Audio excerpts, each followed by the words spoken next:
श्री गणेशाय नमः। आप सबको बहुत समय बाद एक वीडियो देखने को मिलेगा जिसका आपको काफ़ी लंबे समय से इंतज़ार होगा, उसकी प्रतीक्षा होगी। तो साथियों, आज हम एक विशेष विषय पर चर्चा करेंगे। आप देखते हैं किस प्रकार से एक मनुष्य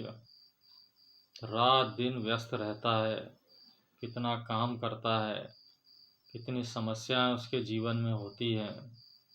और वो नाना प्रकार के जतन करके किसी भी तरह से येन केन प्रकारेण अपने जीवन को व्यवस्थित करना चाहता है और उसके प्रयास में लगा रहता है और परिश्रम की पराकाष्ठा तक अपने शरीर को, अपने मन को और अपनी बुद्धि को ले जाता है। और वो चाहता है कि वो सफल हो, उसका गृहस्थ जीवन अच्छा हो, उसका व्यवसायिक जीवन सफल रहे, और वो ये भी चाहता है कि उसके घर परिवार के अपने सदस्य जो गृहस्थ जीवन है वो भी उसका संतोषजनक व्यतीत हो, और उससे बड़ी अपने जीवन में जो आशाएं, जो महत्वाकांक्षाएं, जो एम्बिशस होती है, वो अपने लिए भी और अपने बच्चों के लिए, परिवार के और कोई सदस्य हैं उनके लिए वो भरसक प्रयास करता है कि उससे उनका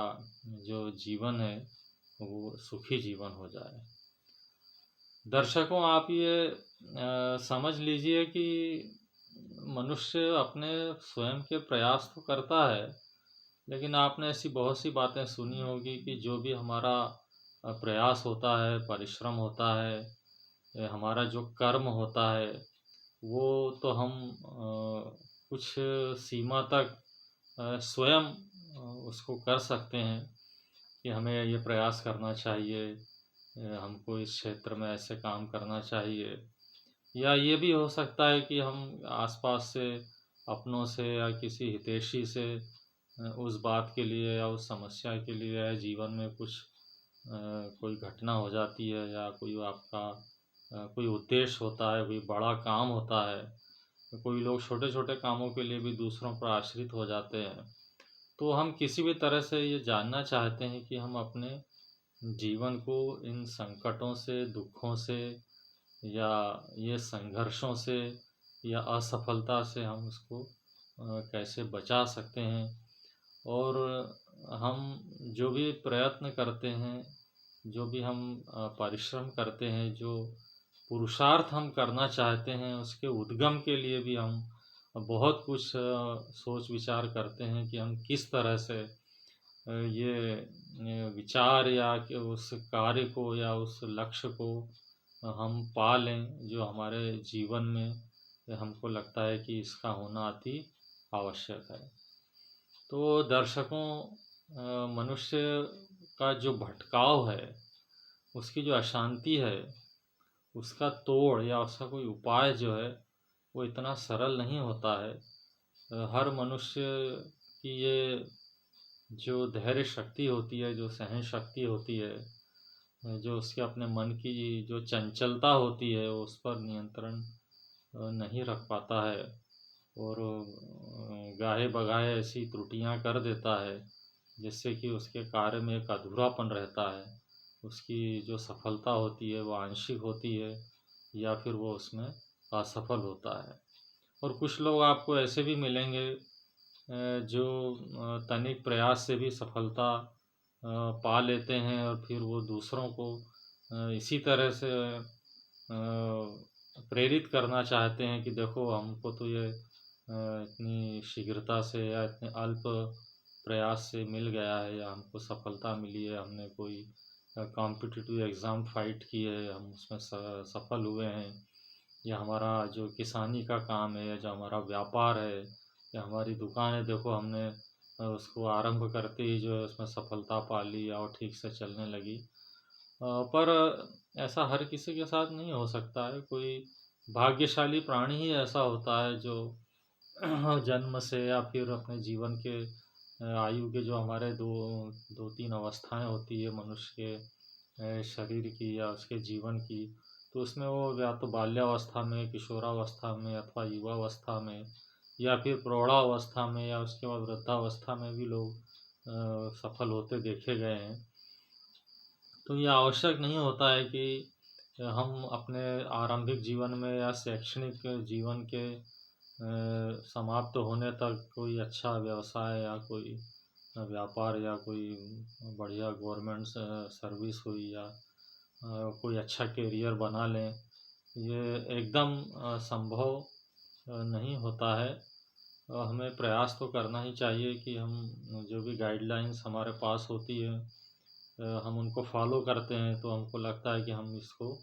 या पा रहे हैं, हमारा जो अचीवमेंट्स है उसको हम पा सकते हैं। तो ये कुछ लोगों के लिए मतलब पॉजिटिव हो सकता है, और बहुत से लोग आप देखेंगे कितने लाखों लोग फॉर्म भरते हैं किसी एग्ज़ाम के लिए, किसी कॉम्पिटिटिव एग्ज़ाम के लिए, किसी गवर्नमेंट सर्विस के लिए, पर वो लाखों फॉर्म होने के बाद भी कितने ही फॉर्म रिजेक्ट हो जाते हैं। और बहुत से लोग तो एग्ज़ाम देने के बाद आसानी से जो है वो कट कर दिए जाते हैं, क्योंकि उनकी इतनी स्टडी नहीं होती, उनकी मार्किंग कम होती है। और बहुत थोड़े लोग होते हैं जो उसमें फाइट कर पाते हैं या कुछ इंटरव्यू वाली स्थिति तक पहुंच पाते हैं। तो ये सब यूं ही मतलब नहीं मिल जाता है, इसमें बहुत अथक प्रयास भी करना होता है। हम ऐसे कई एग्जाम्पल्स देखते हैं, सर्विसेज में देखते हैं, व्यापार में देखते हैं, बड़े बड़े उद्योग धंधे हैं उनकी पहले क्या स्थिति थी, वो लोग पहले क्या करते थे। फिल्म इंडस्ट्री में भी हम देखते हैं, औद्योगिक क्षेत्रों में देखते हैं, राजनीति में हम देखते हैं कि कैसे कैसे लोग कितना कितना कुछ कम करके या बहुत अधिक प्रयास करके भी उसमें सफल हो पाए हैं और बड़ी बड़े पदों पर या पोस्ट पर वो पहुंच पाए हैं या उनका बड़ा नाम हुआ है। लेकिन जो बहुत महान लोग हुए हैं वो इनमें से किसी भी मार्ग पर जो है वो ऐसे नहीं चलते हैं। उनका एक पूरा समर्पण होता है, उनका एक लक्ष्य होता है, उनका एक विचार होता है, और ये सब हमारे अपने भाग्य से हमको मिलता है। भाग्य यदि हमारा नहीं है, तो हमारा मनोबल हम कमज़ोर ना करें कि मेरे साथ ऐसा होता है, मुझे तो बिल्कुल भी इतनी परिश्रम, इतना श्रम, इतनी हार्ड वर्क करने के बाद भी मुझे सफलता नहीं मिलती है, तो ये मतलब ऐसा क्या है और लोगों को मिल जाती है। तो हम दूसरों के प्रति हम ईर्ष्या मतलब ना रखें कि हमें तो हमारी सफलता तो हमसे कोसों दूर है, और देखो लोगों को हमारे साथ गए थे, हमारे साथ उनको बड़ी अच्छी अचीवमेंट मिल गई, सफलता मिल गई और उनका काम बन गया या उनकी नौकरी लग गई या उनका करियर अच्छा बन गया। उनको भाग्य से ऐसे लोग भी मिल जाते हैं जो इस प्रकार से उनके जो वातावरण होते हैं वो उसके प्रति वो पॉजिटिव हो जाते हैं और उनको सक्सेस मिल जाती है। इसके पीछे जो हमारा लक होता है, जो हमारा फेट होता है, जो हमारे साथ हो जाता है, तो वो हमको सफलता दिला देता है। लेकिन आपको थोड़ा सा ये बताएं कि आप इतना सब करेंगे तो कुछ ऐसी बेसिक जो थिंग्स हैं, जो मूलभूत ज्ञान होता है उसके बारे में भी हमको थोड़ा पता रहे, तो हम अपनी जीवन यात्रा को, अपने आजीविका की यात्रा को या अपने जो है भविष्य को या भविष्य में जाने के लिए हम एक अच्छा मार्ग, एक अच्छा उपाय प्राप्त कर सकते हैं। तो दर्शकों मैं आपको बताना चाहता हूँ कि ये हमारे जीवन में जो कुछ कमियां होती हैं, हम देखेंगे हमारे पारिवारिक स्तर पर, कुल में या कौटुंबिक जीवन में बड़ा गृह क्लेश हो या दुख हो या संघर्ष हो या अभाव हो, या हम बहुत सारी ऐसी परिस्थितियां हमारे साथ होती हों जिससे हम बाहर निकल ही नहीं पाते हैं, या तो कर्जे में होते हैं या घरों में जो घर के सदस्य हैं वे ही आपस में कलह करते रहते हैं, एक दूसरे की टांग खींचते हैं, उनको आगे बढ़ने से रोकते हैं। जैसे आपने देखा होगा ना कि कोई बात करता है ऐसा कि एक टब में कुछ अगर केकड़े होते हैं उनको अगर डाल दिया जाए तो उसमें से वो टब में से ऊपर आने के लिए उछलते तो बहुत हैं। मान लीजिए कोई एक केकड़ा ऊपर तक पहुंच जाता है तो जो पीछे वाले नीचे वाले जो केकड़े होते हैं उचक उचक कर जो है उसकी टांग खींचते हैं और उसको बाहर आने नहीं देते, उसको वहीं रोक लेते हैं। यदि वो अथक प्रयास करता है और बाई लक वो बाहर आ जाता है तो ये उसके लिए बड़ी सफलता कही जाएगी। अन्यथा वो जो उसके अपने ही जो सजातीय बंधु हैं वही उनको जो है उसको नीचे खींच लेते हैं और वापस अपने साथ उसमें उसको जोड़े रखते हैं ताकि वो बाहर निकल करके उसका आनंद ना ले पाए। और ये हमारी ऐसी कोई एक भावना होती है जो तुच्छ भावना होती है जिससे हम दूसरों को आगे बढ़ने से कोई भी ऐसी हाव भाव या ऐसा कोई कमेंट्स कर देते हैं या कोई टांटिंग कर देते हैं। कभी लगता है कि अरे इतना करके क्या करोगे, इतनी पढ़ाई से क्या होता है, इतना पैसा लगा के इस बिजनेस को करोगे तो पता नहीं क्या सफल हो गया कुछ है। तो ऐसे हमारे आपस के लोग ही इसको किसी भी तरह से बैकवर्ड कंडीशन में ले जाना चाहते हैं या उसी में रखना चाहते हैं। तो वो ऐसा करते हैं तो उसके पीछे हम प्रत्यक्ष रूप से उनको दोष दें तो ये हमारा अपना मनोबल जो है वो गिराने की बात होगी। लेकिन हम इसका कोई भी उपाय कर सकते हैं, तो ये भी हम अभी चर्चा करेंगे। और दूसरा ये होता है कि कभी हम जो है कुछ अगर हमारे घर में किसी का सपोर्ट हो या फैमिली में अच्छे मेंबर्स हों, अच्छे लोग हों, तो हम थोड़ा आगे बढ़ जाते हैं। पर कोई दैवीय घटना ऐसी होती है जिसके कारण हम फिर से उस स्टेप में जाने के बाद फिर से हमारे काम बाधित हो जाते हैं या हमारे घर में शुभ काम होने में समय लगता है। या फिर हमको ऐसा लगता है कि कोई दैवीय जो शक्ति है वो हमें कुछ प्रेरणा देती है और हम उस अनुसार वो कार्य नहीं करते हैं और हम दूसरे वे में दूसरे मार्ग पर या दूसरा तरीका ढूंढ लेते हैं जिससे कि हमको उस कार्य में वांछित सफलता नहीं मिल पाती है। और एक और भी हमने देखा है कि ये कुछ ऐसी घटना होती है जो एक साधारण मनुष्य के मन मस्तिष्क में नहीं आती और वो ऐसा मतलब मन मसोस के रह जाता है कि यार पता नहीं क्या हो गया, इसमें मैं सफल नहीं हो पाया, पता नहीं कहाँ से ये अड़चन आ गई, अचानक कुछ ऐसा हो गया है ना। कोई गांव में हो जाता है या कहीं जिससे हमारे संबंध होते हैं, जिससे हमको कोई काम होता है उसके घर कोई घटना हो जाती है तो फिर हमारा जो काम होता है या कोई व्यापार होता है या कुछ तो हम उसमें फिर अड़चन आ जाती है। इस तरह से भी ऐसी घटनाएं घटती जो हमारे वश में नहीं होती, लेकिन हम अपना प्रयास करते रहते हैं और बहुत लंबा समय ऐसे ही बिता देते हैं, संघर्ष करते रहते हैं, लेकिन उसका कोई मार्ग या उपाय हमारी समझ में नहीं आता है। दो कारण तो ये हो गए, एक तो पारिवारिक स्तर पर हो गया और ये थोड़ा सा उच्च स्तर पर हो गया जो घटना हम समझ नहीं पाते हैं। वो देवी स्तर पर या एक जो देवी देवताओं से संबंधित कुछ ऐसी घटनाएं होती है जो हम उसको जांच या परख नहीं पाते हैं। तीसरा एक और होता है जो आपने देखा होगा कि हम बहुत से हमारे जो भारतीय त्यौहार, रीति रिवाज और सामाजिक संस्कार, धार्मिक संस्कार होते हैं और बहुत सारी ऐसी चीज़ें होती है जो भगवान से जुड़ी हुई हैं,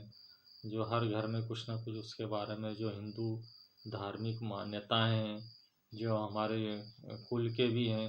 तो वो हम उसको भी कहीं हम जो है चूक जाते हैं उसका पालन करने से। कुछ ऐसी बातें होती हैं जो हमें रोकती है, तो उसके पीछे भी एक बड़ा कारण हो सकता है। क्योंकि जो ऋषिगण होते हैं, जो हमारा सारा जो वेद शास्त्र पुराण उपनिषद, इतना सारा साहित्य है, इतना सारा ज्ञान है जिसको जो हमारे जीवन के लिए ही होता है और उसमें इतनी सूक्ष्म बातें बताई जाती है। यदि हम उसमें थोड़ा ध्यान दें तो हम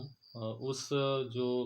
गुरु का जो ज्ञान है, जो ऋषि का ज्ञान है, उसकी सहायता से भी हम ऐसी आपदाओं से बच सकते हैं। क्योंकि हमारे जीवन में कोई मार्गदर्शक नहीं होता तो हम ये भी एक हमारे इसमें दोष लगता है और हम किसी कार्य की जो दिशा है वो उसको जो है उसमें भ्रम में पड़ जाते हैं और हम वांछित लक्ष्य पाने के लिए एक निश्चित जो मार्ग होता है, एक दिशा होती है, उसमें हम न जा कर के हम दूसरी ओर चले जाते हैं और फिर हम जो है एक मिथ्या भ्रमजाल में फंस जाते हैं और कभी भी अपने लक्ष्य को नहीं पा सकते, क्योंकि हमारा जो ज्ञान होता है वो अपर्याप्त होता है, उसमें काफ़ी कमियां होती है। तो इस प्रकार से हम देखेंगे कि ये तीन जो स्थितियां हैं, तीन जो दशाएं हैं, जो तीन ये बातें हैं, जो तीन दोष हैं, ये हमारे सबके जीवन में प्रायः होते ही हैं। जो कोई अपना जिनका मन कुछ अलग होता है या जिनकी कुछ प्रकृति अलग होती है, कुछ लोग ऐसे हो सकते हैं जो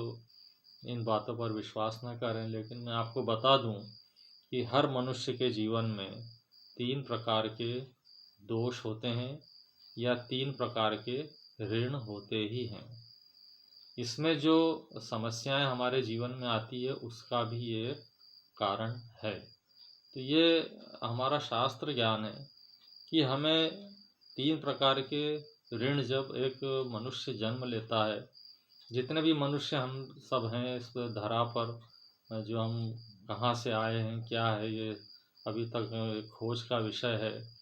और केवल ज्ञान के माध्यम से ही हम इसको सूक्ष्म रूप से ग्रहण कर पाते हैं और वैज्ञानिक तरीके से जो है इसकी अभी खोज मतलब वर्तमान है, वो जारी है, चल रही है उसकी खोजें। तो वो सब अपनी जगह ठीक है। हम कुछ ऐसा प्रयास करें जो हमारे यहाँ पारंपरिक जो रचनाएं हैं, जो ज्ञान है, जो अब तक के जीवन में जितने भी महान पुरुष हुए हैं, जितनी भी जनता जनार्दन हो चुकी है, वो सब उनके अनुभव उसमें हैं और जो प्रकृति है उसका ज्ञान है,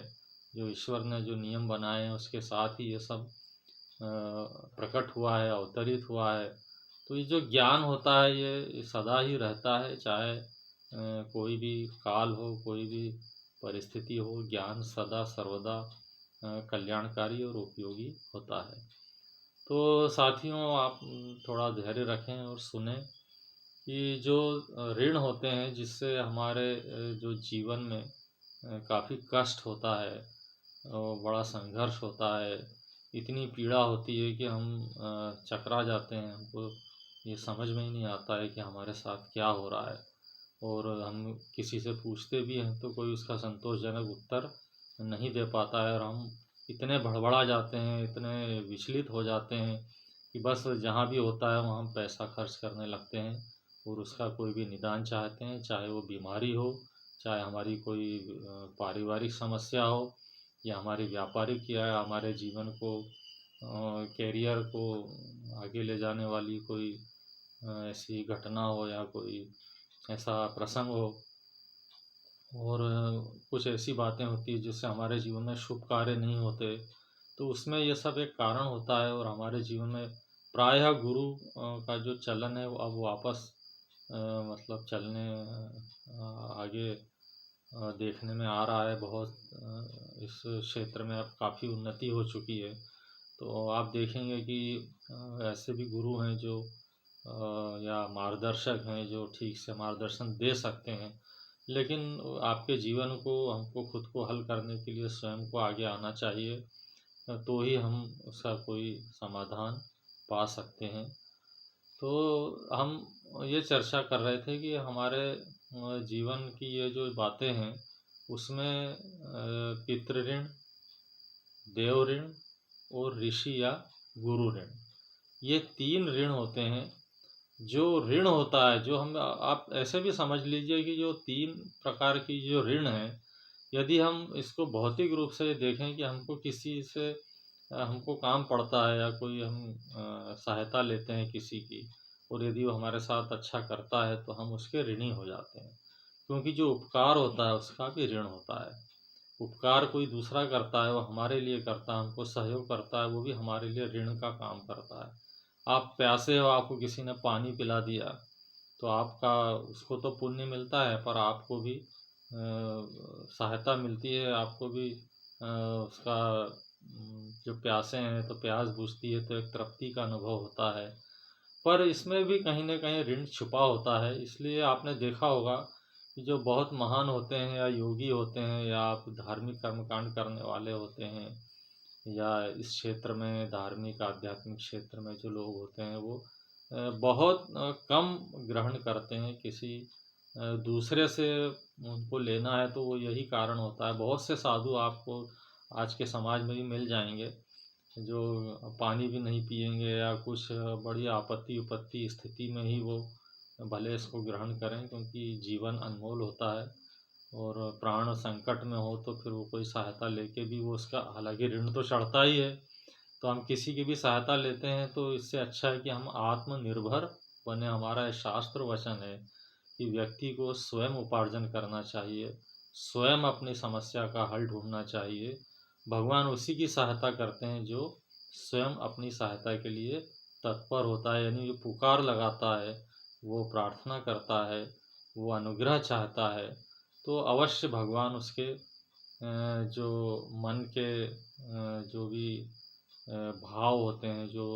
कुछ उसकी समस्या होती है, उसको वो हल करने के लिए भगवान बिल्कुल दौड़े चले आते हैं। आप इसको ऐसा एक सार रूप में ऐसा समझ सकते हैं कि उसकी समस्याओं का फिर अंत होने लगता है।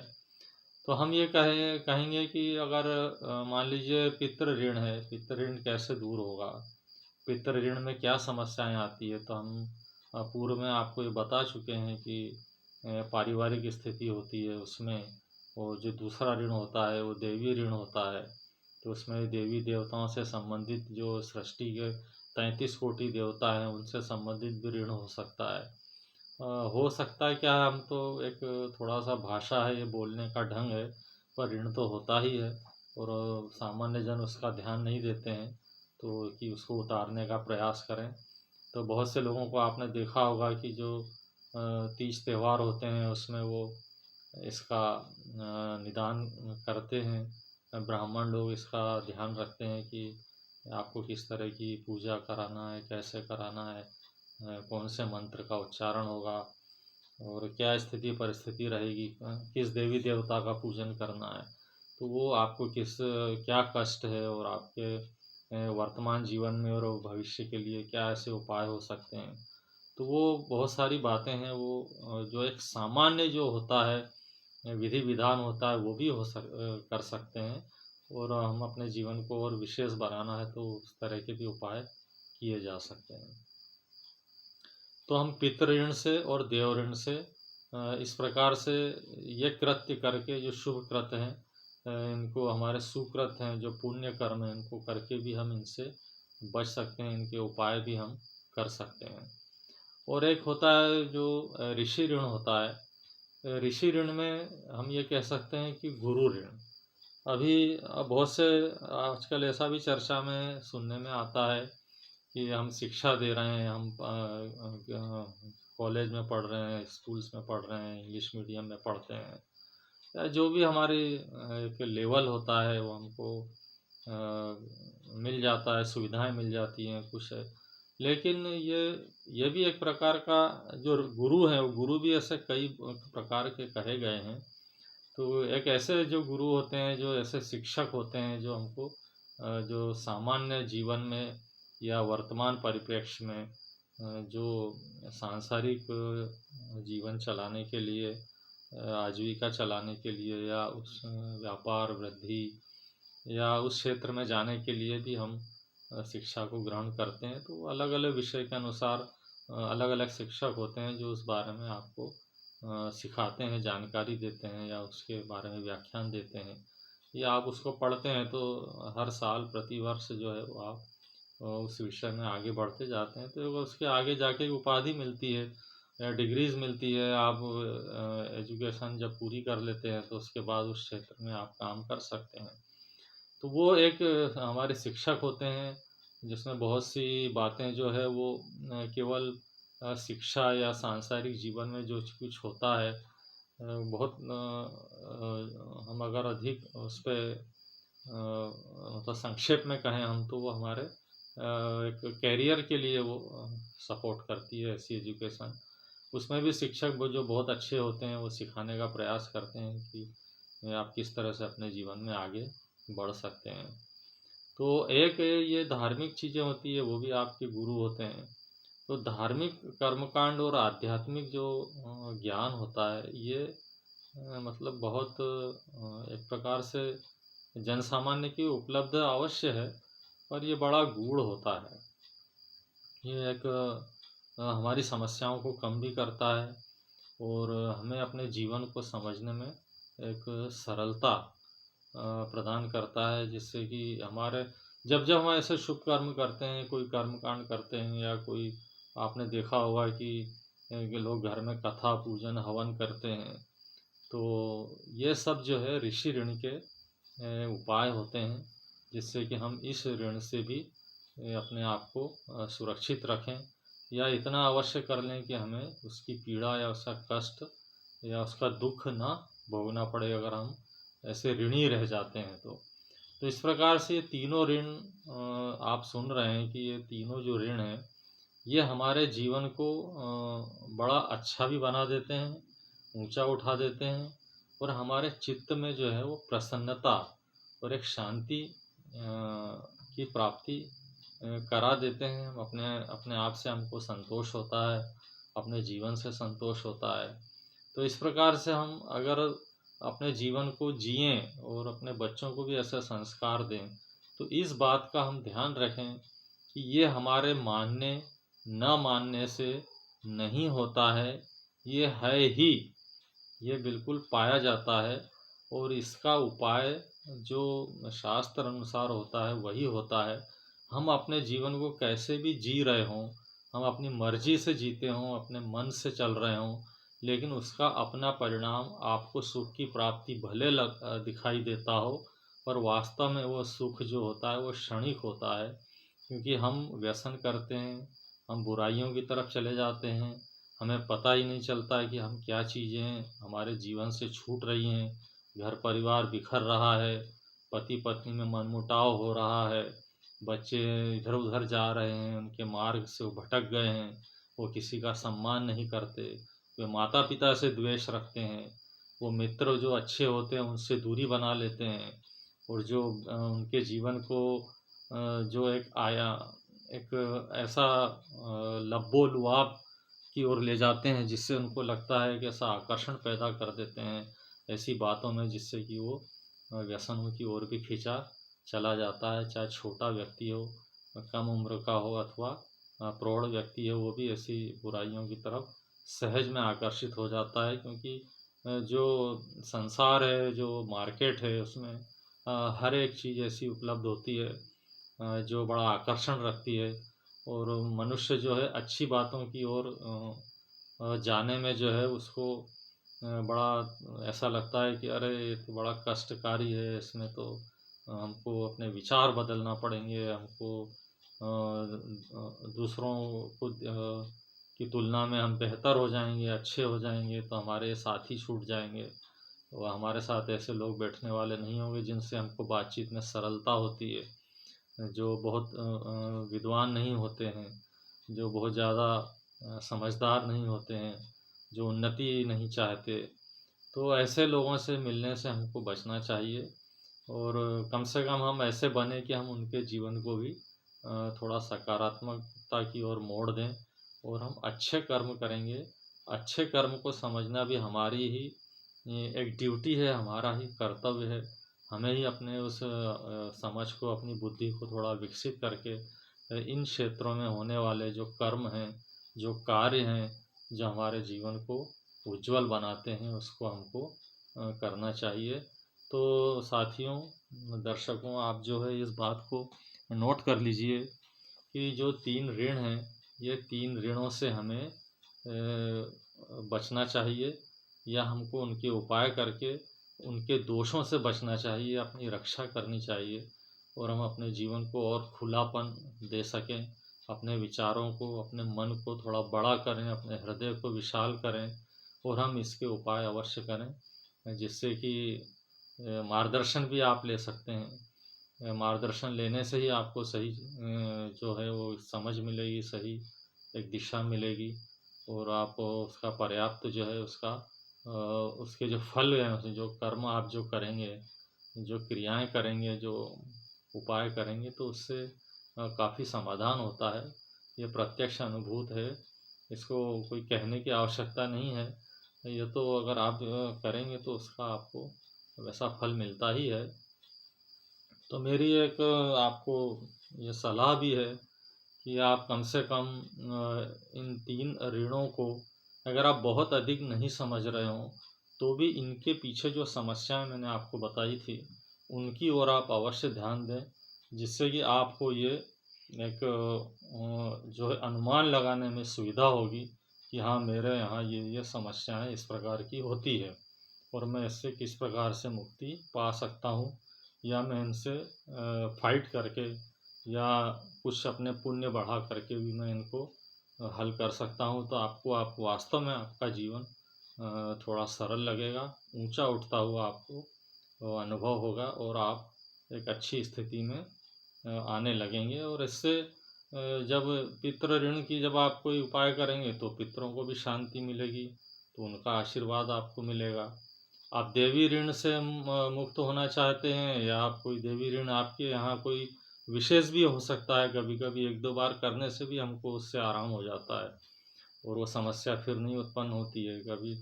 लंबे समय तक भी कुछ करना पड़ता है। तो ऐसा करके भी आप जो देवों का या आपके कुल देव हैं या आपके इष्ट हैं, या इस प्रकार से आप उपाय करके भी उनका समाधान कर सकते हैं, तो उससे संबंधित जो बाधा है वो हटेगी, तो आपको बड़ा हल्कापन लगेगा। और जो ऋषि ऋण है या जो गुरु ऋण होता है, वो आप अगर जब भी आपके कोई योग अच्छा बने, तो आप अवश्य गुरु बनाने का प्रयास करें या उस ओर खींचे जाएं या उसकी खोज करें। जब आपको संतोष हो, जब आपको अच्छा लगे, तो आप उस गुरु ऋण को अध्ययन करके अपना जीवन जो है वो अच्छी शिक्षाओं में लगा करके, कुछ उपाय करके और शास्त्र अध्ययन करके या सुन करके कथा पुराण जैसे देवी भागवत वगैरह सुन करके भी आप, है ना, शिव कथा सुन करके भी आप अपने आप को गुरु ऋण से मुक्त करने का प्रयास कर सकते हैं या उस ओर एक कदम बढ़ा सकते हैं। तो जैसे जैसे आप इस क्षेत्र में जाएंगे, वैसे वैसे ही आपके शरीर को भी थोड़ा हल्कापन लगेगा, आपके मन को अच्छा लगेगा,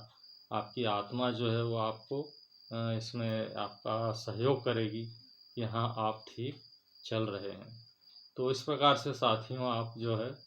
ये 3 ऋण जो होते हैं, इनको आप समझ करके और थोड़ा एक अच्छे अच्छे मन से इसको करने का या इसके उपाय करने का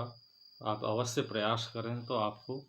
जीवन आपका उज्जवल दिखाई देगा। तो आज के लिए हम इतना ही, तो फिर मिलेंगे और आप अवश्य इस पर अपना चिंतन कीजिए। धन्यवाद।